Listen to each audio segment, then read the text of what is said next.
Millicent Omanga ameweza kuonyesha mapaja yake hadharani baada ya upepo kufunua nguo yake wakati akipiga kampeni za one term. Ameweza kusema Gachagua ndio atampeleka Rais William Ruto nyumbani sababu Gachagua anamjua Rais William Ruto vizuri.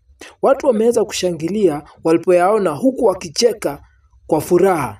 Jambo hili lilimfanya Millicent Omanga kukatiza hotuba yake. Ulinda wetu watakasomo ajue Rigathi Gachagua ndiye anakujua vizuri. Leo tutakupeleka nyumbani. Wale opposition leaders wote wakikaa, sisi tunapeana kiongozi wetu. Ni kiongozi wetu.